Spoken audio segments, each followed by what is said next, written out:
medicamentos para aumentar la movilidad, ¿no? De la clorramina, para movilidad. Ese medicamento son antidopaminérgicos. ¿Qué van a hacer? Van a inhibir al inhibidor. Entonces vamos a dejar que actúe la acetilcolina para que la comida avance. ¿Ya? Vamos a ver, ¿ya? Entonces, acá tenemos una representación de, si ves ya ves fibras, en tejido muscular vamos a tener comunicaciones neuronas. Vamos a tener que acordar también de lo que ya nos había conocido, cómo se contrae las células del tracto digestivo, cómo es la sinapsis.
va a llegar a los dos. El ticolina llegará al plexo mientérico y llegará al plexo submucoso. Acá producirá contracción y acá producirá secreción y vasodilatación. ¿Ya?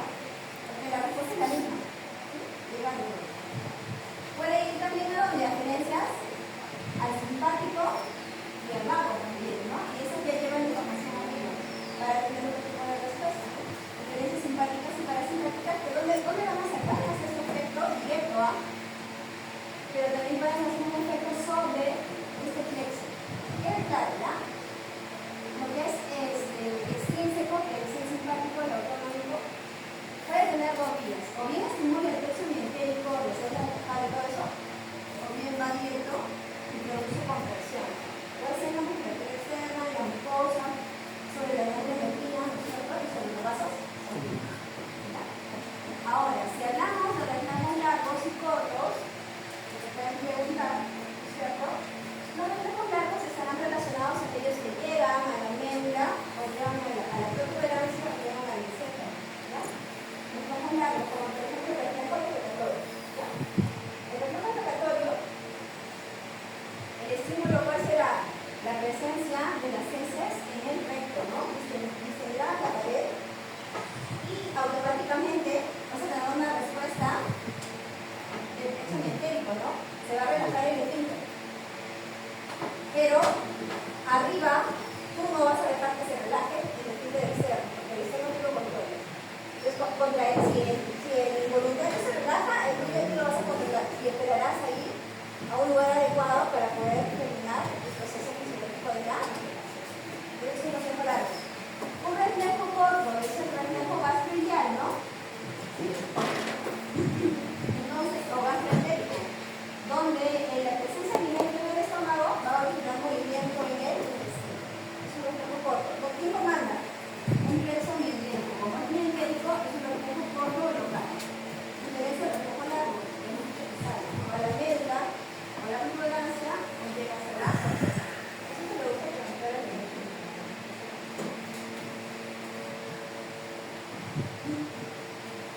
Entonces, para acordarnos, te preguntaré cuándo es el potencial de membrana en reposo de determinadas células intestinales. Es un intervalo, ¿no?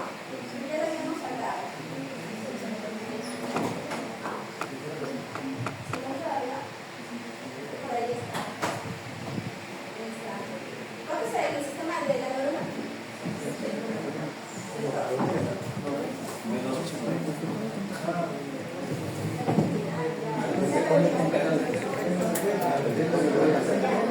Más o menos todo este valor de aquí es el valor de la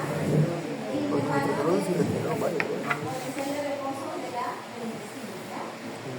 Dice que nos internan los 45 se va a hacer el número de 55.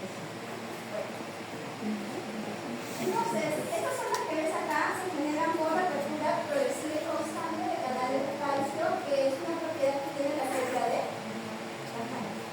las ondas lentas son despolarizaciones que genera la célula de Bajada.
vemos que hay varios mecanismos por los cuales el músculo liso puede incrementar sus concentraciones de calcio, ¿no?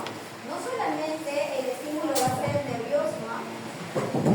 ¿Qué dice acá? Que pueden llegar ligandos, hormonas que van a originar la apertura de canales de calcio y eso va a originar la unión de calcio y la hemoglobina para la todo el fenómeno de la contracción de la velocidad. Dice, si ya lo hemos hecho,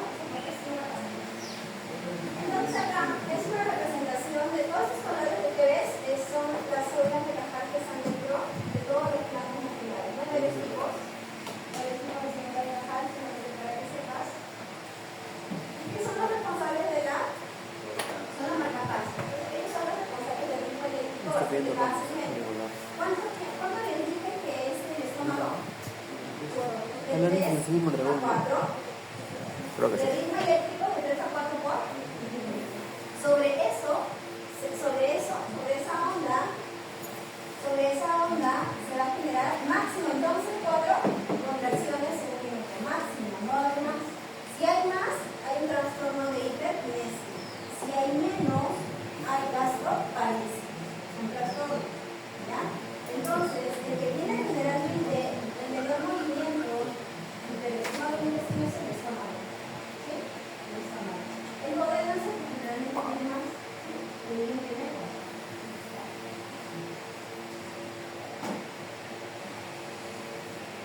Otra cosa que tienes que saber es el complejo motor giratorio. Ya lo habíamos comentado, ¿no? Ya lo habíamos comentado. Mira, cuando tú comes, se genera una serie de eventos motores, ¿no? Desde la boca, ¿no? ¿Qué va a pasar en la boca?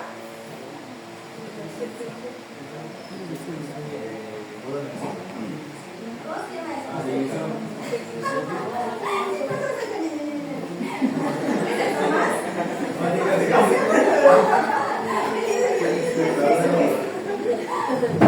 Ay, entonces ya, ¿cierto? Una vez que llegó la comida en la boca, ¿qué haces? ¿Cuáles son tus músculos manipulatorios? Se lo vale. Está muy cerca, es posible que le caiga. Mira, no vale. El espinazo está de acá. Acá estaría pasado.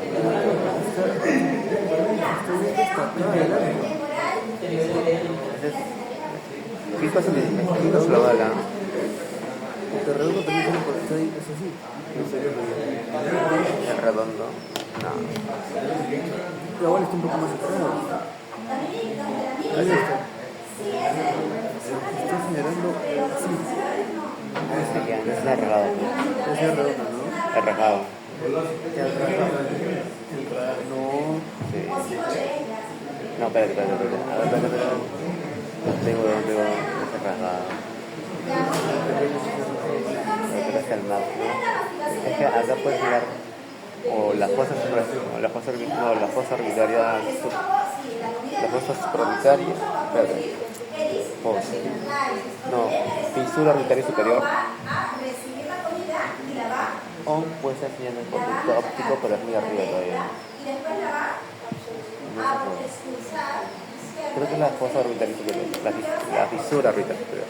Va a segmentar, ¿no? Y va a hacer peristalsis para después que ya machacó, que avance, ¿no? Que avance. Y en el colon habrá también peristalsis, segmentación y habrá movimiento de masa, ¿no? Hasta que las evoluciones terminen saliendo por el ano, ¿sí? Si tú no comes, se genera el complejo motor migratorio, ¿sí? Entonces eso de acá se va a dar de manera automática una vez que tú después de comer, o sea, en el ayuno, en los periodos digestivos, se genera el complejo motor migratorio. ¿Por qué? Porque no todo se ha eliminado del estómago, ha quedado comida ahí, no todo se ha eliminado del intestino, que no se puede quedar, ¿por qué? Si se queda quieto, comienzan a proliferar las bacterias, porque todos se ponen sales con comer. Eso es muy necesario. Entonces, el complejo motor migratorio, ¿dónde va a empezar? Va a empezar en el estómago, en la región antral. ¿Dónde va a acabar? En la válvula intestinal. Todo lo que entra por ahí ya son heces. Se están formando. ¿Sí? Todo lo de ahí se llamará heces. Muy bien. ¿Cuánto tiempo dura todo ese proceso desde que llega desde el antro a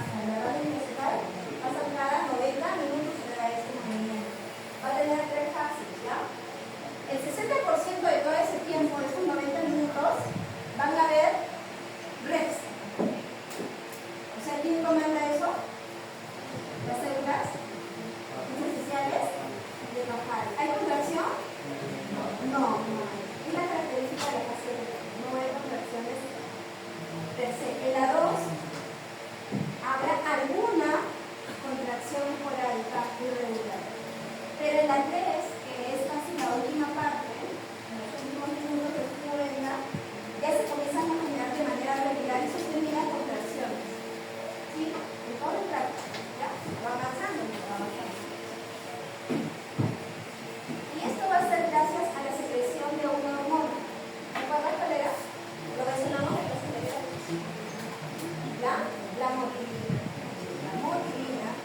Entonces, sí que uno del examen, ¿no? Hormona responsable del complejo motor migratorio, la motilina. ¿En qué fase? En la fase 3. La motilina se sintetiza cada 90 a 100 minutos en la producción. Y va a ser encargada, si no comido, va a producir la fase 3, que son las contracciones de la fase característica de la fase 3. ¿Ya? ¿Cómo se inhibe el complejo motor migratorio una vez comienza a comer? ¿Cómo se inhibe la motilina? Pues se comer. ¿Por qué? Porque el complejo motor migratorio tiene relación a la producción de motilina. ¿Ya? Esa pregunta que no por qué preguntar yo me estoy diciendo entonces vamos a tener, ¿no?, hormonas, neurotransmisores que van a estar encargados de algunas actividades psicológicas, ¿no? Por el dióxido nítrico y la severa le puede segregar una neurona de parasimpático, ¿no? Que es una, va a ser un efector motor inhibitorio o excitatorio.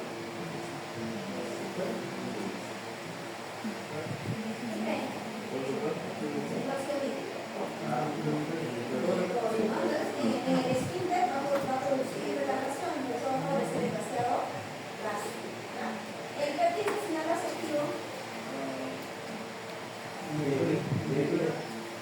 puede ser también sí, ¿cierto? Se va a coliberar con la acetilcolina. El ATP va a trabajar sobre la base sanguínea. ¿Ya? ¿Qué más tenemos? Esa de acá, ¿no? Que les mencioné, la serotonina. Se libera y va a unirse a las neuronas colinérgicas, ¿es cierto? Va a estimular entonces que se libere acetilcolina. O sea, estos ya son como intermediarios, ¿no es cierto? Como intermediarios, ¿verdad? El GABA, ¿qué hará? Será la dopamina es un inhibidor colinérgico, ¿verdad? Y así vas a tener varios, ¿no? Muy bien. Entonces, habíamos hablado que gracias a que este músculo se comporta como un suicidio, ¿no? Claro, como un suicidio porque tiene, entonces la señal es eléctrica o química. Eléctrica, porque tiene uniones inhibidora o uniones TAC. Entonces vamos a tener contracciones básicas que duran segundos, seguidas de relajación.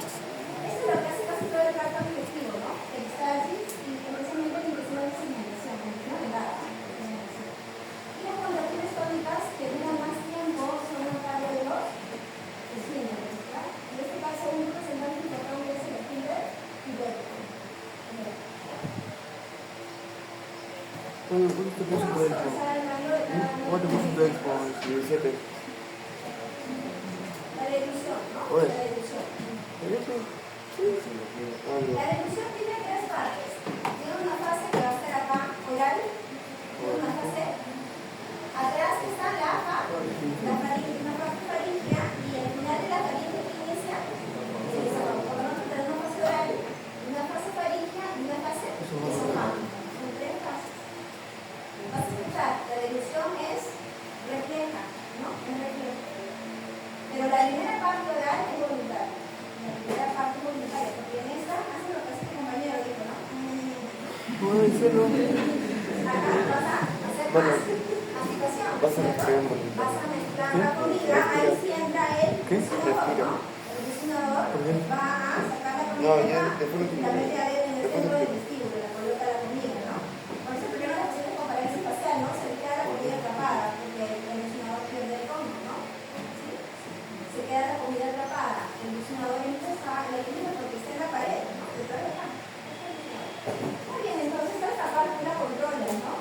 Formas alcohol, no dejas que la saliva comienza a reaccionar con los carbohidratos. ¿Y qué vas a hacer con la lengua? Vas a empujar el bolo alimenticio hacia atrás. Una vez que se genera eso, hacia atrás, ahí se acabó la parte voluntaria y empieza la fase faríngea, que es involuntaria. Entonces, ¿qué tiene que suceder? Va a suceder varios procesos, ¿verdad? Una vez que la comida pasa por atrás, ¿no es cierto? Cuando está en esa zona, se va a detener la respiración. ¿Sí? Pero segundo, la lengua va a tapar esa zona de aquí, sobre el paladar, más duro, y va a evitar que la comida se regrese. Por otro lado, el paladar blando se va a elevar para sellar la orofaringe de la nasofaringe. Si tú pones un chiste, se te va por la nariz, ¿no? ¿Sí? Sí. Porque no puedes hacer, no puedes hablar, ¿no? Normalmente debes estar sellado. ¿Qué otra cosa tiene que pasar? Mira, si te das cuenta qué pasa con lo que ya estudiaste. ¿Cómo se llama eso? Mira qué sucede. La laringe se eleva o se retrae. Cuando se eleva la laringe, ¿qué pasa con la tapa las cuerdas vocales? Y pasa otra cosa más. El presidente mesofágico superior que está acá atrás se relaja. Por lo tanto, la comida no le queda otra cosa que irse por él. Por él. Son varios procesos. Todo eso es reflejo. Tú no lo controlas, ¿no? No lo controlas. Pero se ve afectado cuando, por ejemplo, los pacientes tienen enfermedades, por ejemplo, la derrame cerebral, ¿no? O una enfermedad neurológica, desregula esa sincronización. Por eso que los pacientes vas a ver que le ponen su sonda, ¿no es cierto? Su sondita. Porque no se terminan apurando. No pueden hacer eso. No pueden elevar la laringe, no pueden cerrar, la comida se va a la vía respiratoria, que es el moco. Esta parte es importante. ¿Qué pares craneales están comandando esto? Porque entonces acá van a haber nervios. Aquí, el paladar habrá nervios diferentes. En la faringe, en la orofaringe habrá nervios diferentes. Todos son pares craneales. ¿Qué pares craneales creen? Uno que siempre está metiendo, ¿no? ¿Qué más? ¿Qué más? Bien. Y quiero regresar porque una de las sensaciones de la comida, pero la respuesta es motora, ¿no? La respuesta es motora. Sobre esos nervios, aunque tanto un nervio, ¿no? Que va a responder también el fa. Entonces, miren, la fase voluntaria que hacemos, masticamos, ¿cierto? Tomamos el bolo, sellamos, Cuando alguien dice respira, empiezas a contar. y luego la Me sigo contando que voy 24 en la involuntaria, 25. ¿no es cierto? Hay un sellado nasofaríngeo. Porcaria. Sí. ¿No te pasa? Eso me pasa. Oigo, estos son muy cagones. Entonces, aquí están las ramas, ¿no? Que recogen. Miren, cuando hablamos de referencias, hablamos de ramas diente, la presencia del alimento, ¿no? ¿Quién recoge? El trigémino,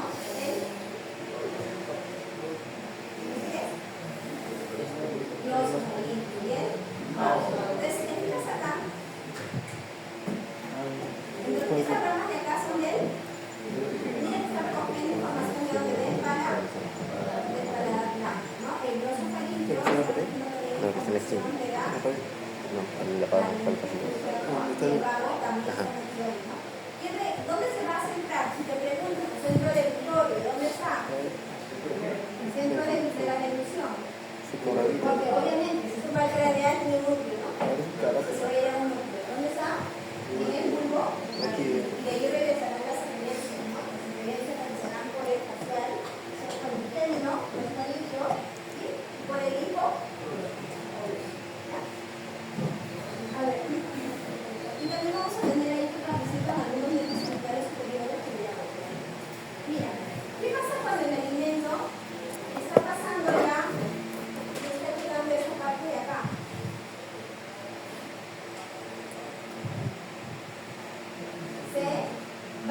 una contracción de la faringe, ¿sí? Que va a empujar el bolo y el esfínter esofágico superior se va a relajar. ¿Sí? Este movimiento de acá, ese cierre posterior del alimento, es lo que llamamos la peristalsis primaria. ¿Sí? Si eso no ha sido suficiente para enviar el bolo hacia el estómago, la pared del esófago va a detectar el bolo. ¿Y qué va a hacer? Va a enviar una información sobre eso y una información debajo de eso. Va a producir una contracción le decimos proximal al bolo y una relajación distal al bolo. Por lo tanto, ahora veis, entonces avanza, ¿no? Avanza. Por lo tanto, va a responder a la ley del intestino, ¿ya? Esos peristalsis que se generan después de la dilución son ese peristaltismo secundario. Entonces, primario, producido por la dilución, y secundario, producido por la distensión del alimento sobre la pared del estómago. Vas a leer el peristaltismo terciario. A ver si no tiene vergüenza. El peristaltismo terciario no es fisiológico, es un trastorno, ¿ya? Lo produce los pequeños neuroquímicos, no es fisiológico. Entonces, ahí también ya es más fácil porque trabaja primero con periprima, el vago, ¿no? El vago. Y esa experiencia se genera en el verdoso.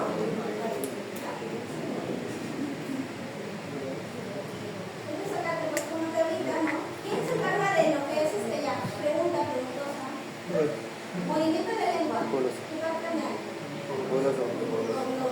Información sensorial, se recoge de la lengua. Arriba, Sensorial. 2 tercios anteriores lo recoge. Este es el gemino. El Posterior, tercio posterior, recoge. El gemino. No, sensorial. ¿No? Atrás, tanto sensitivo como sensorial es El gemino. el El amarillo. Ah. Por eso, 103. Estoy diciendo así. El gemino es el amarillo. Ahí está, el del gemino, ¿no? El man. Bueno, así a ver. Ramos de mano. Mira, entonces acá tenemos un ejemplo de la peristalsis. Esta peristalsis que hay ahí, ¿cómo será? La de ahí ya es secundaria, porque ya es la producida por la distensión del alimento sobre el esófago. La primera se da arriba, la que da por el mismo reflejo del glucón y produce una peristalsis primaria, por la dilución. Pero las que ya son por la pared, por distensión, esas son secundarias. Entonces, estos movimientos propulsivos, ¿no es cierto? Por arriba relajan, por arriba contraen, por abajo relajan, van a favorecer que esto que está aquí. Y otra cosa que me queda, una vez que pasa la comida por el esfínter esofágico superior, ¿qué va a suceder con el esfínter de cabeza? La pasa, ¿ya? Entonces, acuérdate, uno de los objetivos del esfínter esofágico superior es tener de qué? Tener de aire. ¿Sí? El exceso de aire lo botamos como. ¿Cómo se llama? El resto se debe tener en el cuerpo. El objetivo, entonces acá abajo ya tenemos un esfínter, ¿no? ¿Cómo se llama el esfínter? El esfínter esofágico inferior. Y el esfínter esofágico inferior va a tener dos componentes. Uno va a ser intrínseco y uno va a ser extrínseco. El extrínseco está dado por ese músculo de acá, los pilares del diafragma. Los pilares del diafragma confluyen en esa zona por donde está pasando, le llamamos el diálogo esofágico, y esas fibras van a producir lo que es el componente del esfínter extrínseco, la parte externa, pero adentro del esófago, la pared del esófago se gruesa en esa zona, ¿no? Entonces tenemos dos componentes, el intrínseco y el extrínseco. Ambos están sometidos a control de sustancias, a control nervioso, ¿ya? Doble información, neural y hormonal, ¿ya? ¿Qué va a pasar? Cuando acá hay alimento, el bolo, arriba ¿qué va a pasar? ¿Sí? Arriba del bolo ¿qué va a pasar? Se contrae, por lo tanto abajo ¿qué va a pasar? Se relaja. Entonces el alimento se va a relajar para recibir el alimento. Una vez que el alimento pasa, el esfínter se va a cerrar. ¿Cuál es el objetivo del esfínter esofágico inferior? Que ese contenido de acá, ¿cómo es? ¿Te acuerdas?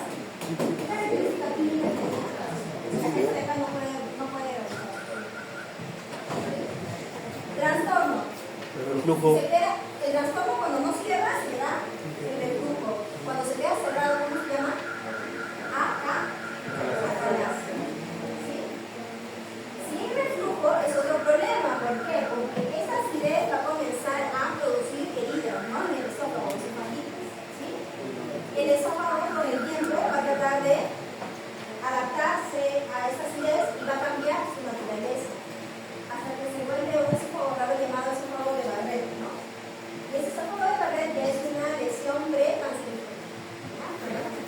Todas las lesiones crónicas no se tratan sin trastorno, ¿no? Por un mecanismo de defensa, ¿ya? Entonces ya viste que ese esfínter esofágico se va a relajar cuando está entrando. Una vez que pasa se vuelve a entrar a su tronco, ¿no? Pero puede proteger la mucosa del esófago para que no regrese.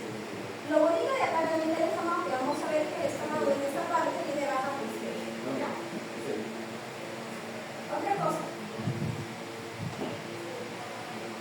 Normalmente dentro del tórax la presión intratorácica es menor que la presión amiocélica, ¿ya? Y la presión del esófago es casi la misma que la del tórax. El esófago no está abierto, el esófago está cerrado, solamente se va a abrir cuando pasa el bolo alimenticio, ¿no es cierto? Entonces, el esófago está luchando por mantener su tono. Uno, para no dejar que el aire de afuera rompa la fuerza del esfínter y se mete el aire al esófago, ¿sí? Y la otra es para evitar que la presión del abdomen no supere eso para que se regrese, porque el abdomen tiene otra presión. La presión intraabdominal es mayor que la intraabdominal. ¿Qué pasa? Porque cuando tienes un problema de presión, porque la obesidad genera mayor presión intraabdominal y eso favorece ¿ya? Qué mal esa parte.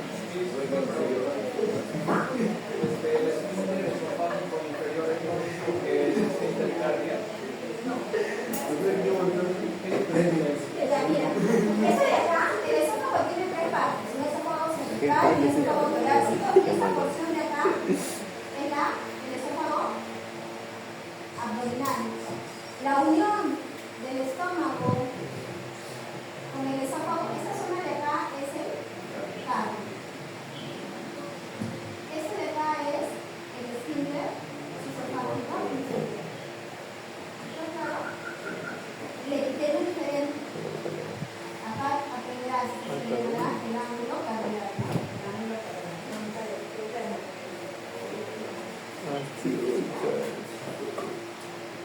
Entonces, a ver si es curiosito, todo lo que vamos a ver lo vas a buscar en otro sitio. Vamos a buscar. Claro, es fácil. No, no tenemos. Chicos, ¿qué le pueden preguntar? Sustancias que relajan el esfínter y sustancias que mantienen un buen tono del esfínter y el ¿por qué? Porque si yo tengo un paciente con reflujo, ¿qué le voy a decir? No puedes comer mucha proteína, no puedes comer mucha grasa, no puedes tomar alcohol, no puedes fumar, ¿cierto? Ya olvídate, no puedes fumar, ¿cierto? ¿Por qué? Porque eso le va a disminuir la presión de reposo del esfínter, ¿ya? Y hay sustancias, hay neurotransmisores, ¿no? Los anticolinérgicos, las sustancias beta-adrenérgicas, la serotonina, ¿ya? Y le van a favorecer el tono, la acetilcolina.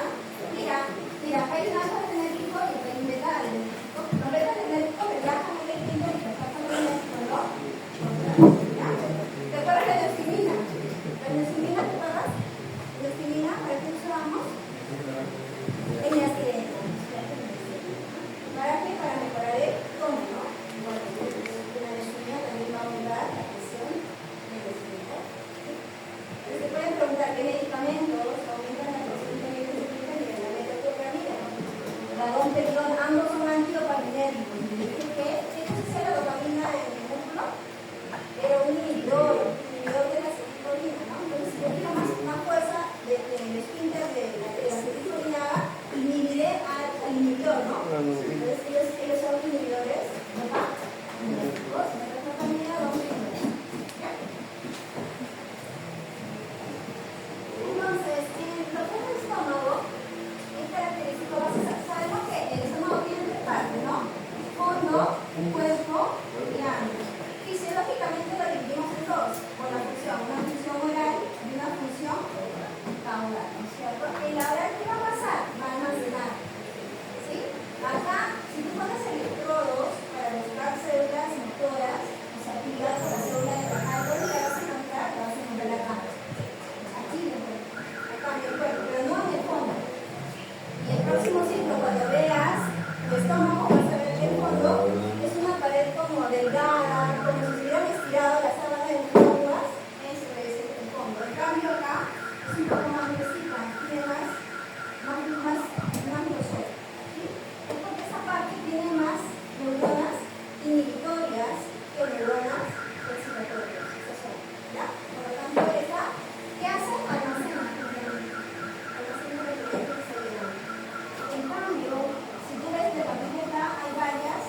¿Cuánto? marcapaso, ¿no?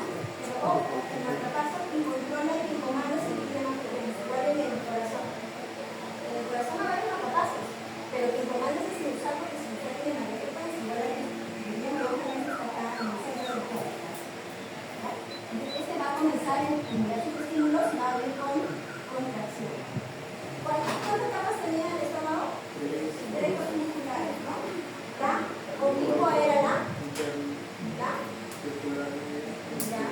Así es, ¿cierto? Tenemos 3 capas. ¿Y para qué? Para hacer movimientos en 3D, ¿no?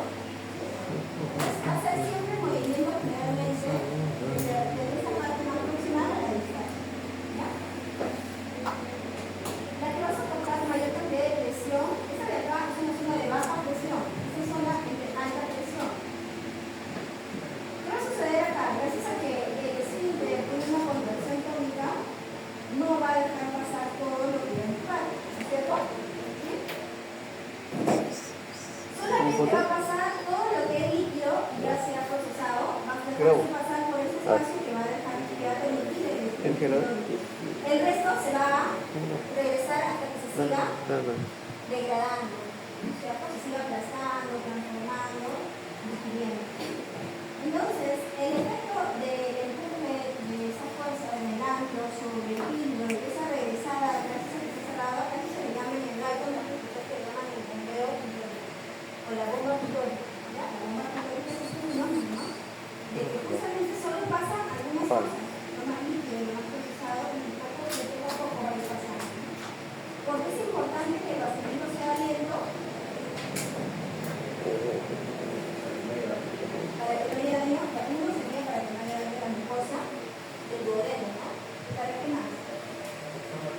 Para que se pueda ir mezclando. Entonces vamos a tener que almacena, mezcla y su función de vaciamiento. Las funciones motoras del estómago, depende de su zona, ¿no? De la zona de cocina grande. ¿Qué te van a preguntar? Te van a preguntar todo aquello que favorece el vaciamiento y aquello que inhibe el vaciamiento. ¿Te acuerdas que habíamos hablado de que acá en el área hay unas células? La célula de aquí, la célula, y la célula acá. ¿Te acuerdas? ¿Qué es lo que usted ahí? ¿Verdad ese? Acá. Ahí está. La tengo acá. ¿El litro? En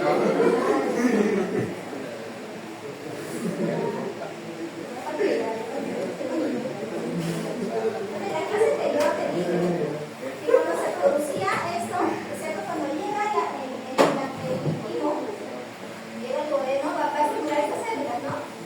Va a producirse colecistatina, va a producirse peptina y va a producirse ¿cierto? Peptina y la base, ¿no? Y su mismo nombre lo decía, todos esos tres que hacían con el vaciamiento y dirían del vaciamiento. Entonces, cuando te tengo mis hormonas que viven el vaciamiento, que cuando la vida los tres, ya lo hemos mencionado en la vaciamiento. ¿Qué otra cosa va a evidenciar el vaciamiento gástrico? Sustancias hiperosmolares, ¿no?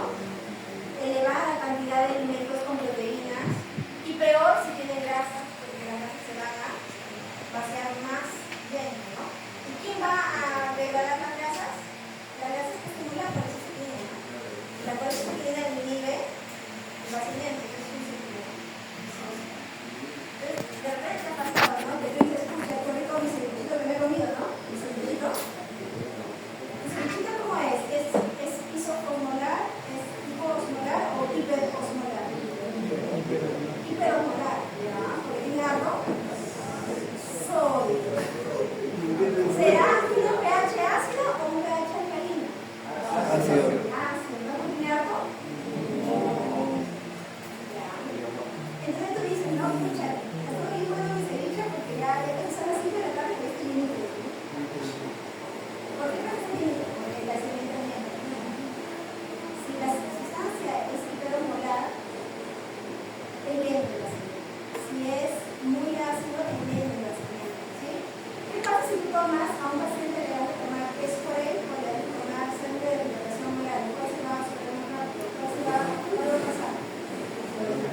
por eso. No, esto es hiperocular. No va a pasar. Se va a demorar en pasar. El vaciamiento va a ser más lento de eso. Por eso que estamos diciendo que la homogeneidad depende. Si es muy hiperocular, va a demorar. Por eso es que nosotros no le indicamos a los pacientes con diarrea que tomen esporeína. Para eso existen sueros. Como son piso, esos pisos montañas. Porque se van a un tránsito mucho más fácil para el paciente. ¿Entiendes? Y en los niños también es lo mismo, ¿no? Pero las concentraciones son diferentes, ¿no? Entonces ya ves, es fácil entender qué cosas van a inhibir el vaciamiento, ¿no? Si decimos que el estómago cuando está distendido que estimula el vaciamiento, cuando el duodeno está distendido va a inhibir el vaciamiento. ¿Se entiende?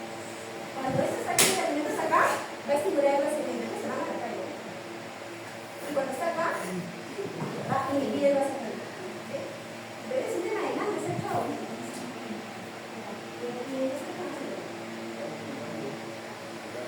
Ya, entonces hemos dicho acidez, polaridad, incluso los estrógenos, ¿no? Por ejemplo, entre hombre y mujer, ¿quién tiene más rápido vaciamiento? Y bueno, los estrógenos endentecen y los estrógenos. Y se ha estudiado que las mujeres con menopáusicas el vaciamiento aumenta, porque ya no tienen estímulo. Bueno, por lo menos algo bueno de la menopausia. Ahora, ¿qué cosa va a favorecer entonces el vaciamiento? Cuando el estómago está, ¿viste? Y la gastrina. La gastrina estimula la actividad de la bomba. O sea, va a aumentar la movilidad del antro. ¿Para qué? Choque con el intestino. ¿Qué es el intestino?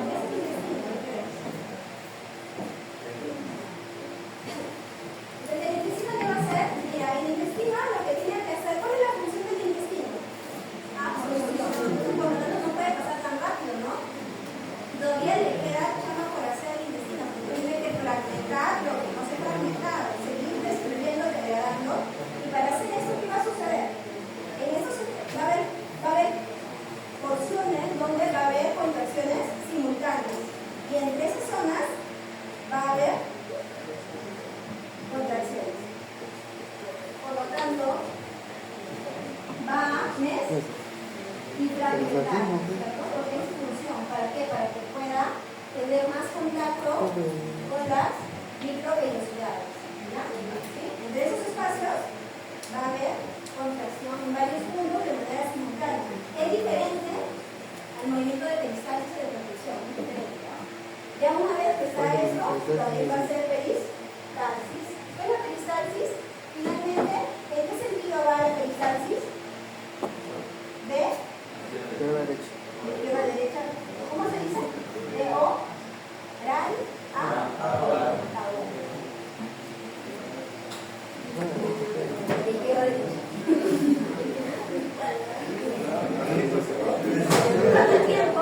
¿Cuánto tiempo se demora el vaciamiento gástrico? 3 horas. De 2 a 3 horas, ¿no? De 2 a 3 horas, ¿verdad? Aunque no lo creas. Mira, ¿qué pasa cuando tienes gastritis? No sé si alguna vez tu familiar te ha dado jarabes, estos jarabes mirantes, ¿no? Y rocío de urina, y esos son protectores del estómago, ¿no? O sea, te pueden dar valentina, te pueden dar omeprazol, pero como sabes que cuando tú comes, ¿qué va a suceder con el ácido? Va a incrementarse, ¿no es cierto? Y va a comenzar a producir dolor, presión sobre las heridas que ya hay, ¿no es cierto? Entonces, ¿qué sucede? Yo a mis pacientes, si tienen mucha molestia, les puedo dar esos protectores de la mucosa gástrica, porque recuerdo que he perdido un poco, ¿no? Entonces, yo tengo que entonces, como yo soy fisiología, yo sé, entonces necesita 2 a 3 horas para que se vacíe lo que ha comido. Y por lo tanto, ¿cuál es mi definición? Yo le digo, después de 2 horas, de 2 a 3 horas después de la comida, te tomo mi parado. ¿Se entiende? Después de 2 a 3 horas que has comido, lo vas a transportar porque ya no va a haber comida en el estómago. Y ya esa acidez ya no te sirve, porque la comida ya pasó. Y por lo tanto, protege la mucosa del ácido clorhídrico. ¿Se entiende? Bueno, si no entendiste espina,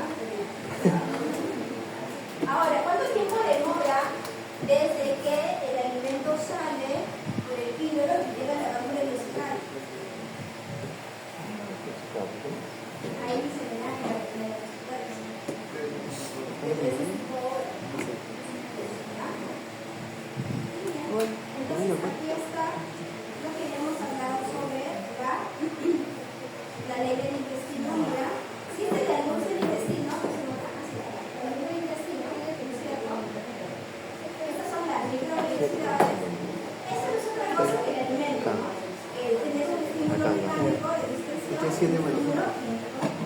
Mira las Nosotros neuronas tenemos que hay. Tenemos una neurona ¿Cuál? sensitiva que es vegano, opinio. Estas van a ser sinapsis con ¿Sí o no? cadenas neuronales ascendentes y con cadenas neuronales descendentes. ¿Qué pasó? Vamos a ver primero la ascendente, ¿ya? Esta neurona va a ser sinapsis con esta neurona que va para arriba, que Punto tiene positivo. información ascendente. Entonces esta a su vez va a ser sinapsis con una motoneurona que es excitatoria, porque sobre el bolo va a hacer sinapsis sobre una excitadora. ¿Qué va a sintetizar? ¿Qué va a liberar? Acetilcolina o sustancia química. Sobre el músculo liso, ¿qué va a suceder? Contracción sobre el estímulo, que es el alimento, ¿no? El bolo alimenticio, ¿sí? ¿Y qué fibras más van a actuar ahí? Primero, las fibras, ¿sí? Circulares. Después serán las, ¿ya? ¿Sí? Para el avance de la alimento. Muy bien. Por el otro lado, va a ser sinapsis con la cadena inferior, con la cadena que lleva la información descendente, y va a ser sinapsis con esta motoneurona que es inhibir. ¿Qué sustancias dijimos que liberaban las inhibidoras? Óxido nítrico y lípido. ¿Es cierto? ¿Qué va a suceder? Por lo tanto, entonces, cuando tenemos el estímulo de la peristalsis, eso es lo que antes no se conocía, ¿no? Antes no se conocía ese proceso, ¿no? En mis tiempos no había, pero no se conocía mucho, ¿no? Simplemente se aceptaba que eso era la ley del intestino.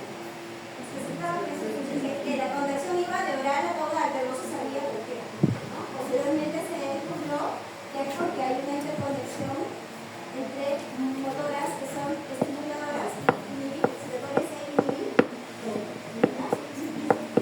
Esa es lo de responde, esa es la explicación a la ley de entonces, si ves ahí, aunque no se nota, vas a ver que la parte de acá, cómo se cierra, como un anillo, se comienza a cerrar, ¿no? Se cierra, se cierra. Todo por un minuto. Y ese es un intestino que se cerra.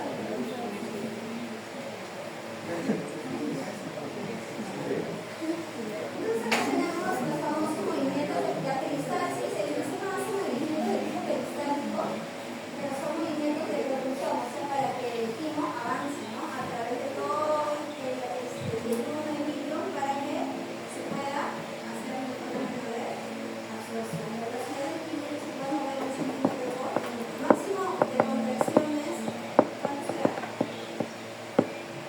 De acuerdo al REP, ¿no? Si su REP del duodeno es 12, máximo sobre ese REP se van a generar 12 contracciones. Ahora, dependiendo del estímulo, cada contracción puede demorar más segundos o no, dependiendo del estímulo. Pero máximo en duodeno se puede contraer 12 veces por minuto y en niño hasta 9 veces por minuto.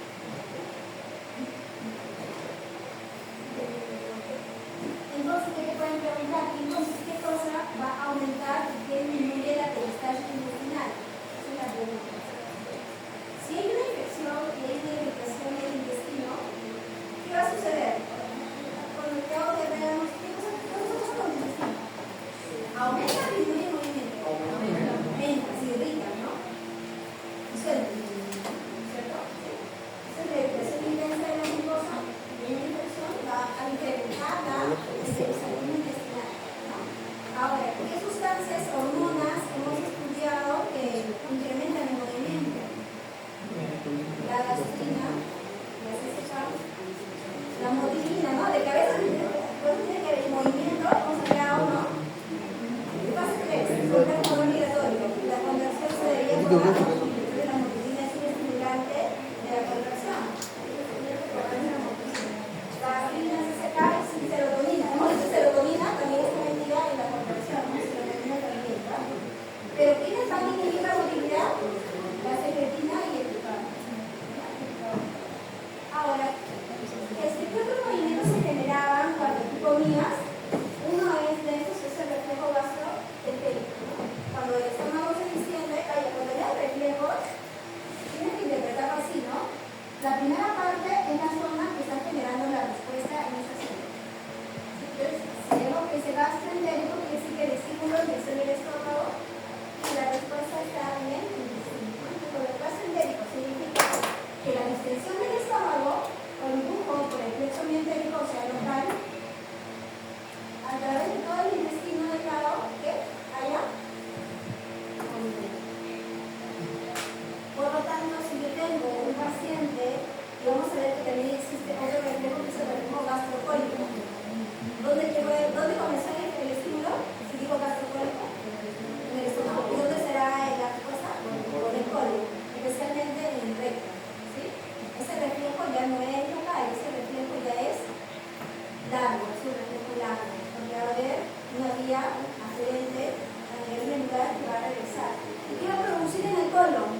que reconozcan sus reflejos, ¿no? Que reconozcan sus reflejos. Si cada vez que ha comido, después que ha comido, tiene que ir al baño. Porque sabemos que la ingesta del alimento va a producir movimiento en el colon y eso tiene que aprovechar el estímulo. Así como enseñarle horario, que tiene que tener fila y todo eso, tenemos que enseñarle que aproveche su reflejo para estimular la alimentación. Es importante observar el mismo. Eso es muy simple, la última parte hablaremos de lavado periodical. El lavado periodical funciona como un esfínter. Cuando llegues el próximo ciclo, tienes que fijarte cómo es la validez de dos labios, ¿no? Cuando viene el hilo, atraviesa la pared, ¿cierto?, del colon y genera dos labios así, ¿no? ¿Sí? Entonces, ¿qué va a pasar? Cuando la presión es mayor en el hilo, va a permitir que pase el contenido del hilo al colon. Pero cuando la presión es intensa en el colon, no hay forma de que regrese. ¿Sí? Por eso funciona como un esfínter. Si hay presión acá, facilita el nacimiento. Si hay presión acá, se cierra. Así de simple, no regresa. ¿Ya? Van a haber momentos como por ejemplo la presión, la irritación, van a relajar este esfínter. ¿Sí? Hay un reflejo que es el reflejo gastroiliario, que también cuando el estómago está extendido va a relajar el esfínter. Y eso es importante porque la gente está comiendo, está pasando el intestino y tiene que comenzar a entrar contenido porque el intestino se está moviendo. ¿Cuánto demoraba en la salida que pasé del estómago mismo? 2 horas. Y después, de 3 a 5 horas puede demorar hasta que llegue al hilo. ¿No es cierto? Pues eso tiene que estar abierto, ¿no? ¿Ya? Por eso. La fluidez del contenido facilita el nacimiento. La presión o la irritación del ciego va a inhibir el peristaltismo del hilo, ¿no? Todo eso puede darse controlado. Todo esto es vía reflejo, ¿no? Nada de esto controlamos, ¿no? Todo es reflejo.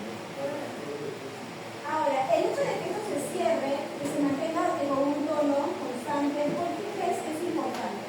¿Cómo se realiza? Absorción de algunas sustancias importantes, ¿no? ¿Como cuál? Ah, es el sobre, el individuo. Ya. Pero ahí, ¿qué cosa se reabsorbe? Todo lo que es liposoluble, ¿no? Liposoluble. Ya, sales biliares, se reciclan, las vitaminas liposolubles. ¿Cuáles son las liposolubles? La A, D, E,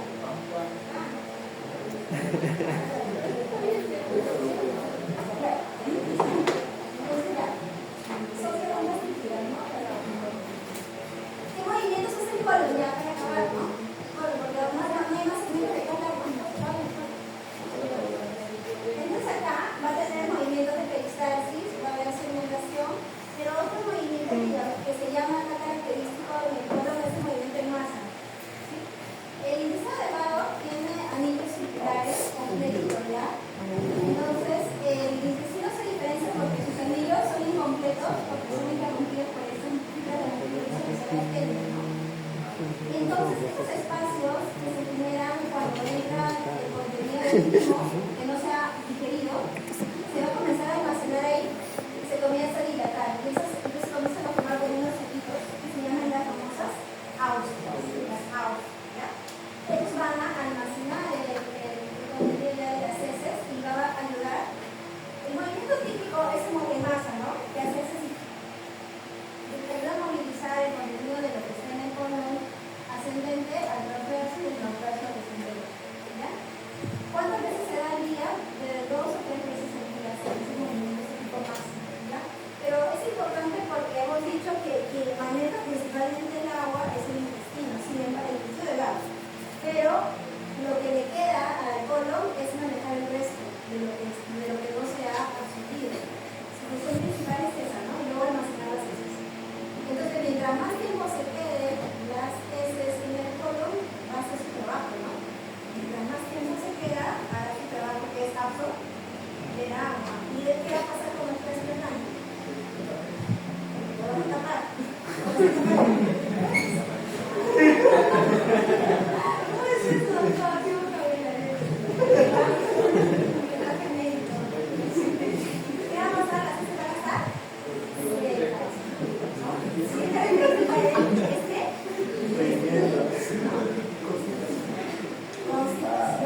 Qué elegancia,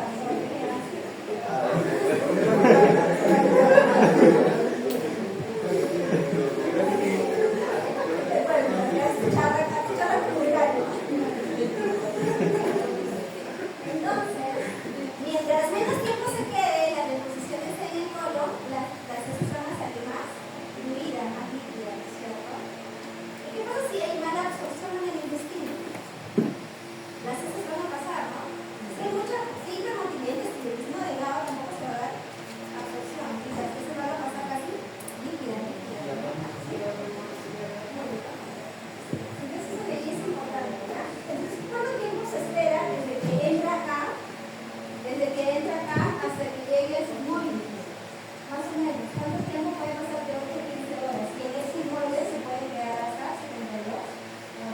¿Ya? Por eso que tú puedes hacer deposición cada 3 días, ¿no? Pero las salen normales, ¿no? Salen blandas, suaves, no que la consistencia normal. Entonces tú no debes hacer eso, ¿ya? Puedes hacer hasta 3 veces en un día. Hasta ahí es normal, pero si haces más veces y sale muy líquido, eso sí es una característica de la diarrea. Y si haciendo cada 3 días sufre, pujas, todo lo que es otra característica del estreñimiento, ¿ya? La diarrea.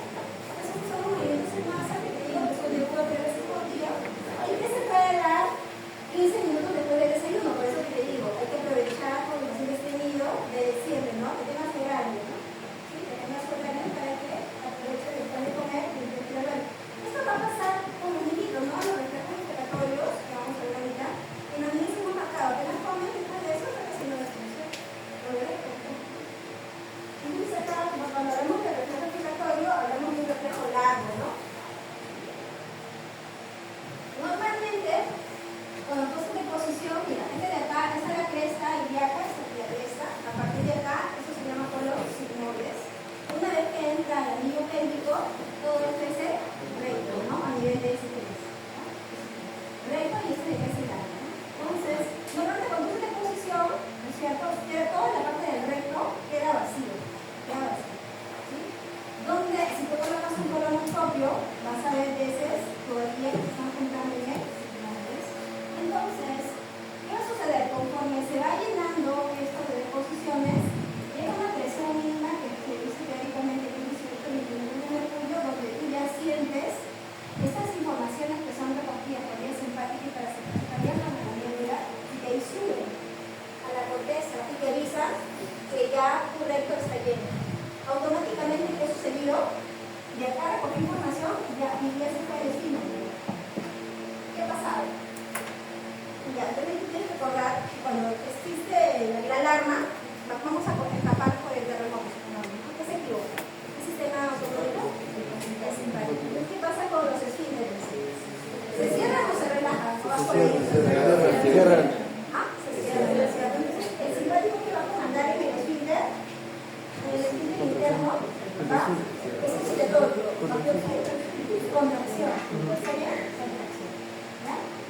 El parasimpático entonces será relajación.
Después lo otro es que el recto, cuando comienza a aumentar de peso, cuando la posición sigue llegando, tiende a caerse hacia atrás y a comprimir un poco el anillo de la mano. Como que lo sé, está llevando. Después, si se sigue llenando, es inmóvil, vas a ver que hay un ángulo. El peso de las mismas heces van a hacer que ese inmóvil caiga y acentuando este ángulo recto sin nivel. Yo te tengo que enseñar a ti cuál es la posición más adecuada para hacer posición, ¿cierto? La posición más adecuada para hacer posición es donde se alinee el ángulo ¿cierto? Donde se alinee. Yo no sé si va a hacer así. ¿Han visto culturas de Japón? ¿Cómo son sus baños? Son unos huevitos, ¿Qué posición hacen? ¿Cierto? Esa es la posición ideal, 100% recomendado, ¿no? El paciente estreñido le tienen que decir, ¿no? Por eso los pacientes estreñidos no les recomiendo el piso en la casa. Se tiene que comprar su chata y ellos tienen que entrenar sentados en la chata. Aparte que tienen que consumir fibra. ¿Qué pasa con la fibra? Claro, la fibra forma el punto que tienes que tener. Si no comes nada también a la dieta, ¿no? No comes nada, no comes nada. Tienes que consumir vegetales porque esos no se van a absorber, ¿no? Nosotros tenemos encima madera, fuego, hierro, metal, agua. El metal le proporciona minerales al agua. El agua alimenta la madera. La madera proporciona combustión al fuego. El fuego produce ceniza y alimenta la tierra. Y la tierra le da los minerales de la tierra. ¿El fuego cómo alimenta la tierra?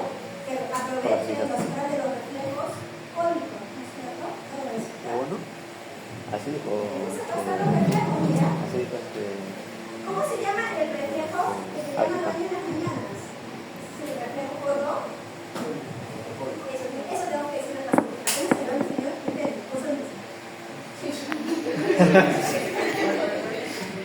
Después de la comida, reflejo gastrocólico bacteriano. O sea que empezó en el estómago y se va a estimular el movimiento colónico, va a estimular la relajación de la válvula hidrocentraria. ¿Qué más? Buenísimo, ¿no? Eso lo vamos a explicar a los pacientes. Los pacientes que tienen lesión medular no sienten cuando orinan y no sienten cuando tienen heces, porque la lesión medular es total, ¿no? Motora sensitiva, totalmente y autonómica.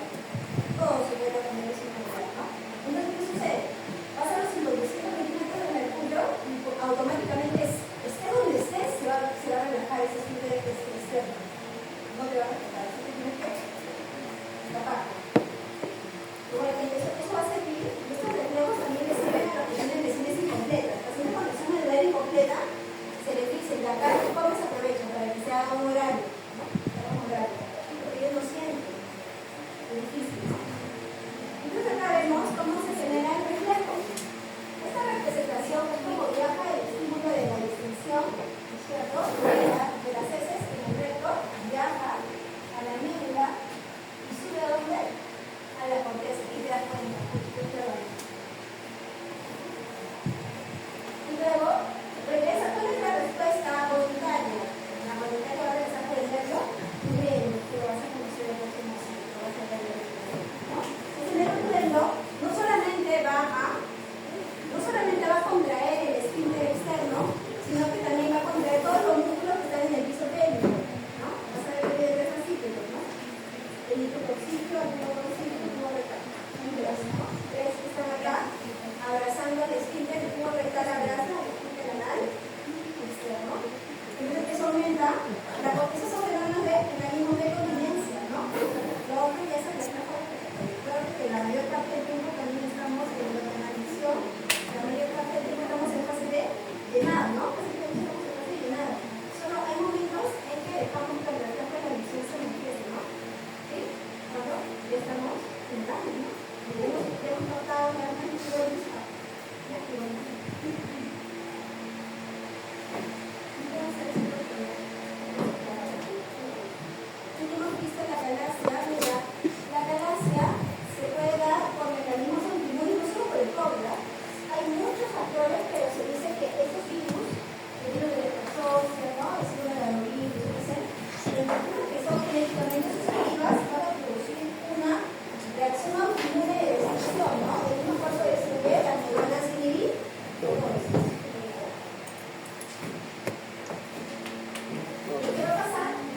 tener 3 tipos de acalasia y se relacionan con eso, ¿no?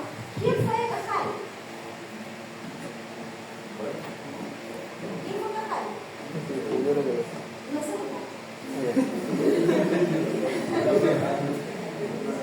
Ramón, ¿no? O Santiago Ramón y Cajal, ¿no? Santiago Ramón y Cajal fue un anatólogo que se encargó, como Aristóteles, le gustaba la geometría, pues, de todo el descubrimiento del aparato de geometría. Por eso que la célula se llamó, bueno, en español, sí. Entonces, la célula se decía de Cajal. Ya, entonces, mira, acá eso se lo sacamos normal y mira cómo la división capta este texto idéntico.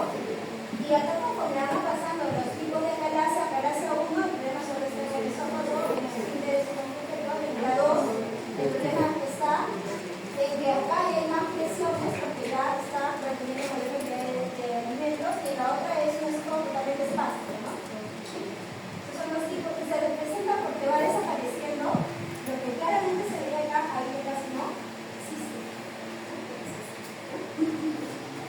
Entonces, los procinéticos, ¿qué son los procinéticos? Los procinéticos son unos medicamentos que van a aumentar la motilidad. El sitio de acción de estos, ¿dónde van a estar? Sobre las células colinéticas. O sea, como esas neuronas, hay neuronas que sintetizan motilina, no hay células que sintetizan motilina. Entonces, estimulan esa célula colinética para que haga contracción.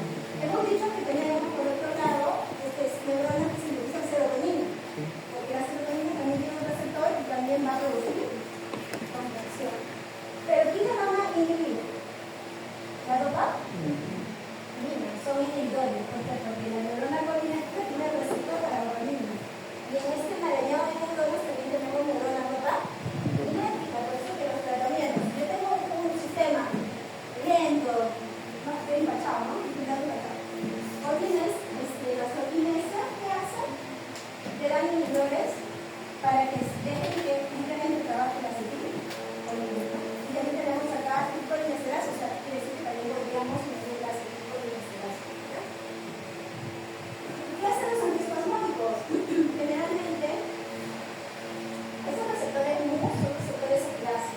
Vamos a ver que hay unos medicamentos que van a inhibir este plexo miotérico, como estos receptores de tipo 1, que son más gaseos, y eso van a disminuir la cristalización y la coloración.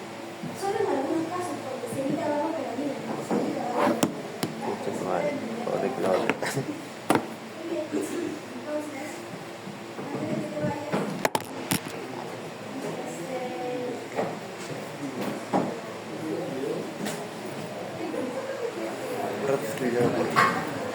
¿Lo rotas el video? ¿Cómo? ¿Pasas el video?